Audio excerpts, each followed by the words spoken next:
morning. This is Leah O'Neill, and I am the owner of Living Healthy with Leah. And today, our podcast, you are joining me at Let's Talk About Love.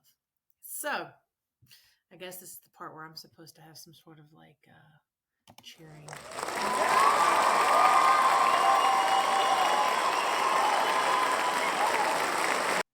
All right, so that was my good morning to myself, I guess, to say yes, we've got this for another day.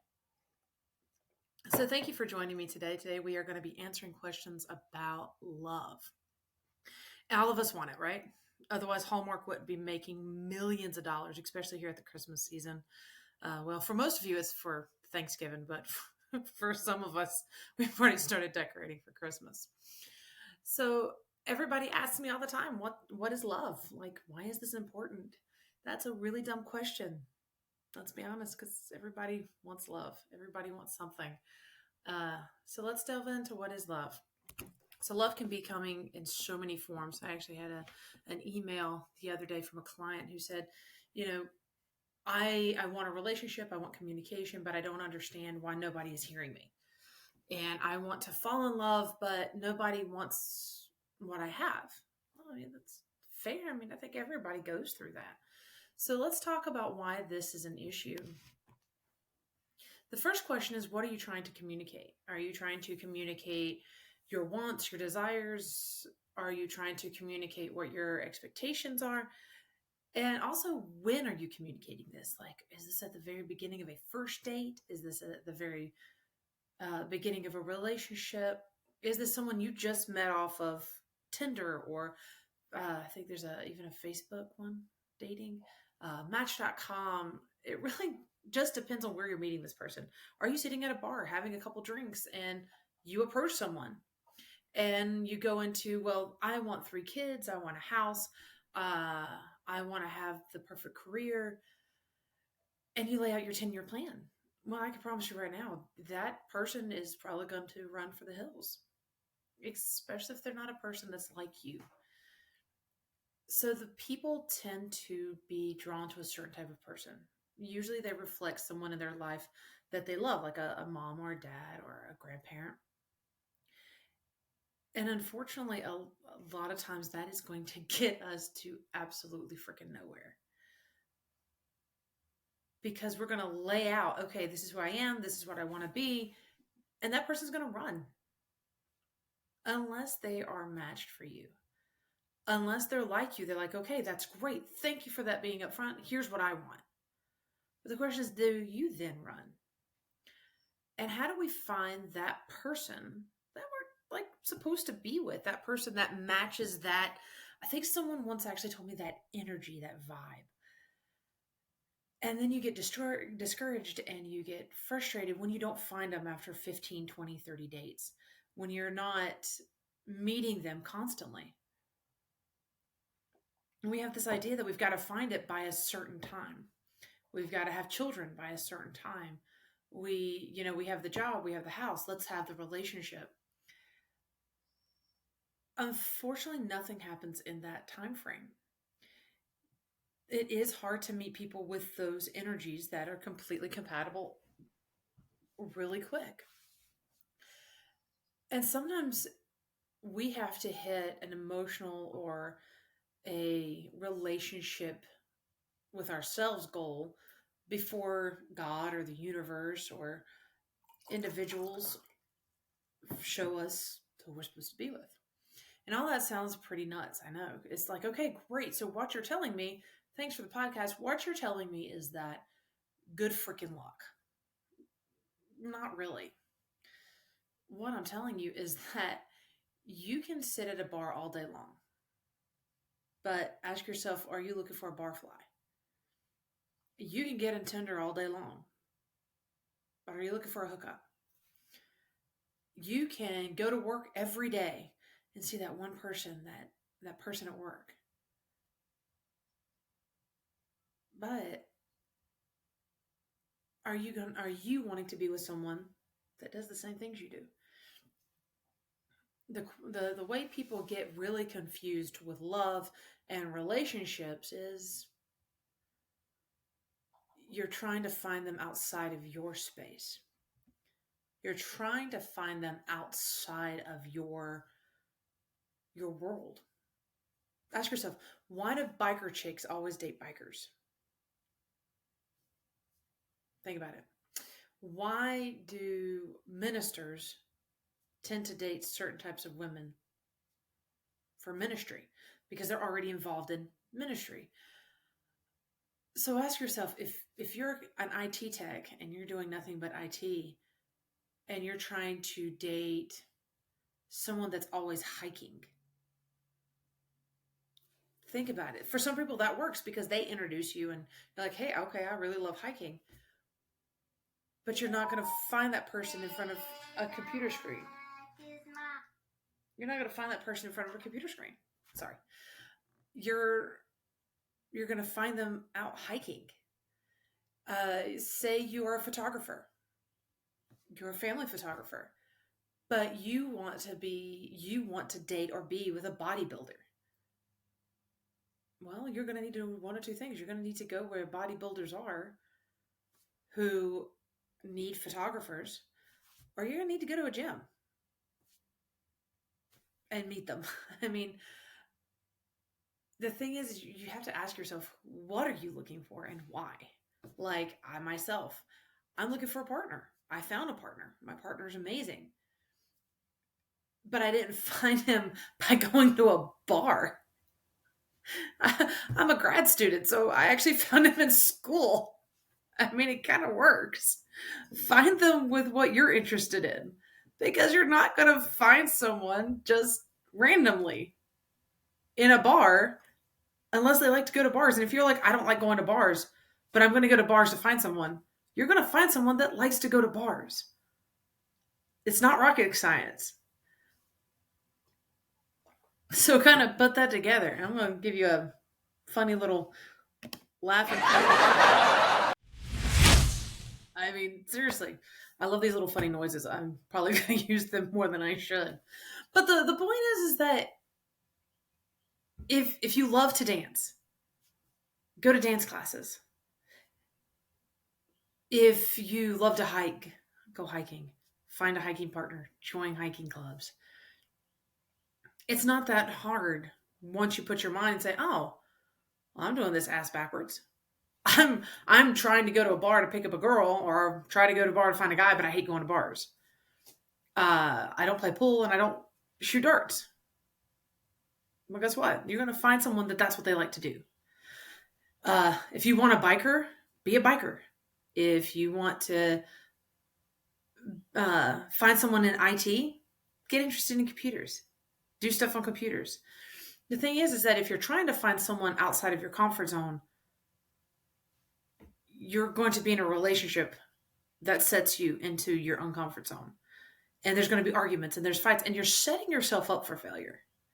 Okay, say you're like one of my clients. She wants to just be a stay-at-home mom. That's awesome. That's great. You're going to need to find someone that wants a stay-at-home wife, not a guy that wants a girl that works. It's not going to work together. You're going to fight, you're going to argue, and you're going to be miserable. You've got to find someone that matches your goals. Someone that you don't have to be 100% in sync, but you got to be on the hard line instincts. Like, you've got to have what I call the 3 lines. You got the hard line, the intermediate line, and the soft gray area. And the hard lines, you've got to draw a hard line. These are your boundaries. This is it for you. And that's okay. I mean, holy cow. Y'all need to get a grip with this whole, well, I don't want to have a hard line because if I have a hard line, I may miss out on this great guy. Yeah, he's a great guy, but is he a great guy for you? Or she's a great girl, but is she the great girl for you? I heard the greatest quote the other day, and it was, listen, and I think it was actually Steve Harvey who said this, that she may be a great girl, but she's not your great girl, because it's going to take a certain person to bring out that great girl. And it's only going to be one person. And I think he actually was talking about guys that, you get a guy and he's not changing. And he's not changing for you. It's because guys will only change for one girl. And now he may find that girl and he'll change for her. and that's the girl he's supposed to be with, and it's just like that's the girl or the guy she's supposed to be with. It not every person is for everybody. That's impossible. And it's ridiculous to think that we are. There are so many great men that I have met. I would never want to date them or be with them because I don't match their goals. I don't match their interests. I don't match what they do. And I'm okay with that. I'm okay being the girl that you're like, hey, I am seeing this girl. I'm not really sure. I'm like, hey, cool. Let's talk about it. Cool. Or, hey, I'm with this guy and I don't understand why we're not working out. Okay, well, how'd y'all meet? You don't even interested in that stuff. So why are you telling him you are? If you start out a relationship lying about who you are, then it's going to come back on you. If you're a gold digger, be a gold digger. Girl, guy, whatever. If you're a cougar, be a cougar. I mean, there are a few things where I am not going to agree with, such as, if you're into anybody under the age of 18, you're over the age of 18. I'm sorry, I can't get behind any of that. Because, I mean, there has to be, that's a hard line for me. That's a boundary. And I believe we need to respect the boundaries of under the age of 18. So anything that I'm saying is for 18 and older. Okay, so understand that I'm talking about 18 and older. I don't agree with anything under the age of 18. 1, you're too young. 2, no adult should be messing with anybody under the age of 18. I don't care who you are. So hard lines for me. That's not my soft area. That's not my gray area. If you are in a homosexual relationship, you're part of the LGBTQ plus community, that's great. That, as long as that works for you. But there's another great thing here, is that if you're gay, don't try and be straight. I mean, don't try to go to a straight bar to pick up a straight person to turn them gay, or a straight person trying to turn a gay person straight. Understand that those are things you just don't do. You find someone that matches you. I know that Match.com promises that that's what they're going to do, hence the name Match.com. But the thing is that those things are wonderful. They are. And they're for people that just don't know what else to do. But if you're interested in, let's say, animals, go to the animal shelter. Help out with the animals. It may not happen within a day or two. It may not even happen within a month or two. But you will find somebody that's just as interested as you are. And there you have a connection. It could be a wonderful relationship connection. It could be a freaking best friend connection. It doesn't really matter. What matters is that you're starting to find a community. And in that community, you will start finding like-minded people. When you start finding like-minded people, you will find love. But everybody's in such a freaking rush. Dudes, ladies, really? This isn't rocket science. Relationships are not rocket science, y'all. I mean, seriously. Relationships can be so simple. Make a boundary. If that person's supposed to be with you, they will respect that boundary.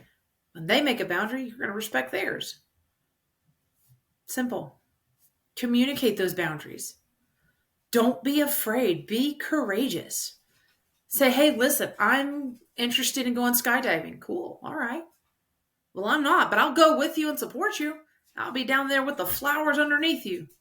Okay, that's working together. That's understanding each other. But let's say you're that skydiver, you go up there and you meet someone that's into skydiving like you are. You're like, oh my gosh, this person's better than the person down there. What makes them better? That they have a common interest? I mean, there's got to be also a hard line in your mind where you're like, hey, just because someone's interested in the same things doesn't mean that this person's less than. Because that might be the only thing you share.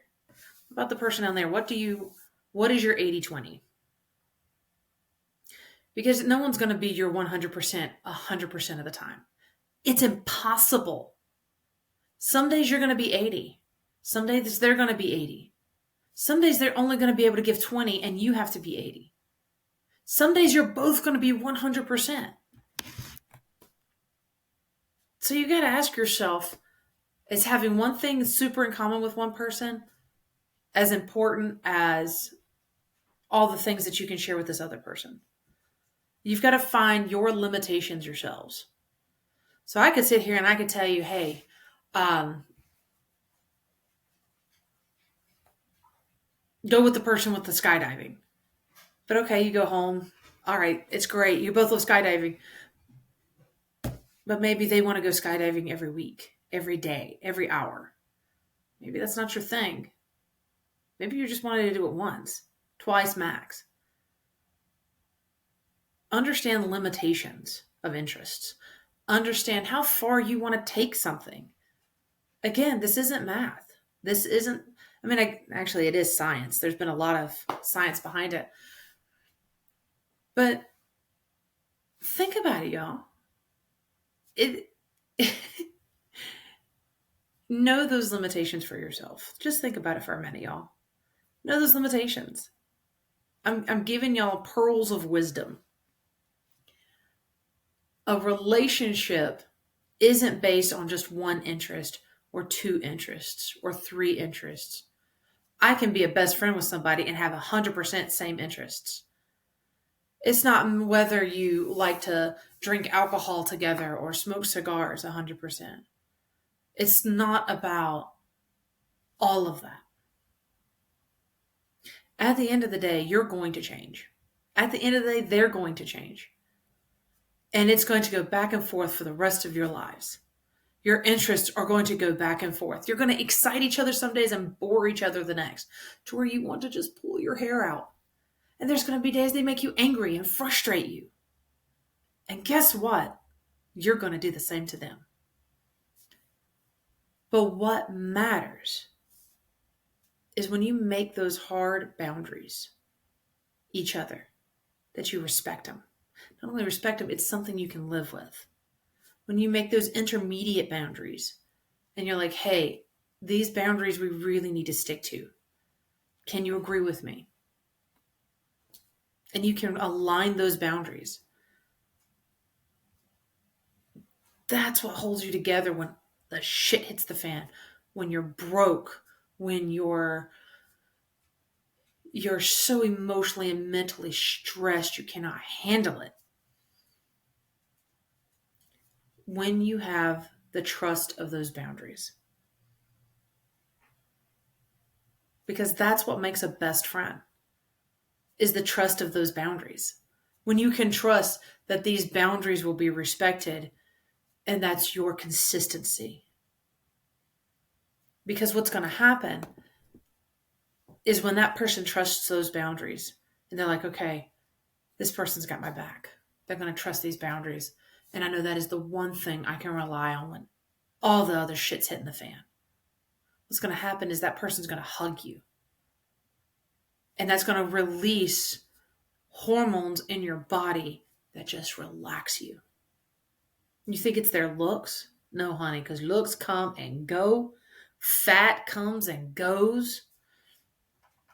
What it really is you knowing that I can trust this person that's holding me. They're not holding a secret. They're not keeping something from you. And when they hug you, you are now relying on that trust. And that is what will get you through the gorgeous person or the fantastic person that you meet standing on a skydiving platform. Or the person at work that just, when they smile at you, you're like, man, I feel pretty good about myself and my looks right now. I'm a tell buddy. It's when you come home and you know that boundary is secure. That boundary is, you're safe. It's a sense of safety. It's a sense of the reason to show up every day. Is because that person's got your back emotionally and mentally. That's what that's about. So the takeaway from all of this is if you really want a successful relationship, Stop trying to be a barfly if you're not a barfly. Stop trying to be an adrenaline junkie if you're not an adrenaline junkie. Don't be an outdoorsy person if you're not one. Be who you are. More importantly, find what that is. Because before you can go out and find the person you're with, you need to find the person you are. And I'm going to let that sit for a second. I want you to really take a moment before you can find a person to love that you're with. Oh, yeah, I've been staining furniture. Sorry, my nails are nasty. Find the person you are and love that person. And just because you're not into skydiving doesn't mean 20 years from now you won't be. Doesn't mean that 2 days from now you won't be like, hey, okay, I heard you say that. Now I kind of want to try it. Just because you've got a bald head doesn't mean your hair won't grow back. I know that seems completely off topic, but the point I'm making is that just like everything, you're going to grow like your hair does. Like your fingernails, like the seasons change. To make a relationship and love consistently work, besides showing up, and what it means to show up is to remember those boundaries, respect those boundaries, and be a safety net with those boundaries. That's what that's about. And that's going to be your core. So let's go back to, let's review for a minute what we were discussing. Number one, stop trying to find somebody in a place you don't even want to be. Number two, know who you are before you try to know someone else. And when I say that, I'm not meaning that you know exactly who and what you're going to be. What I'm saying is know your boundaries. Know your interests where you are today. Know what you want to do. Then try and find somebody. And if you're like a lot of people and you're going to be searching for a long time, it's okay. Find someone that's searching too. Work together searching. You might find a core. But stop trying to meet people on their level. Be at your level. Work towards where you want to be. And while you're doing that, you're going to find who you're supposed to be with. And you're going to find a community. Because when you find a community, you find love. But start with healthy boundaries, consistent with those boundaries. Understand hard lines, intermediate lines, and soft, those gray areas. And then try and find someone doing your interests, things that you are passionate about, and match that passion with a person. And don't fake it till you freaking make it, because that's bullshit. Just make it. And if you don't understand what that means, then see me at my next podcast, and I'll explain exactly what that means when it comes to love. Don't fake it till you make it. Just freaking make it. So this is Leah O'Neill. Thank you for joining me at Living Healthy with Leah. Let's talk about love. And I will see you next time. Have an amazing day.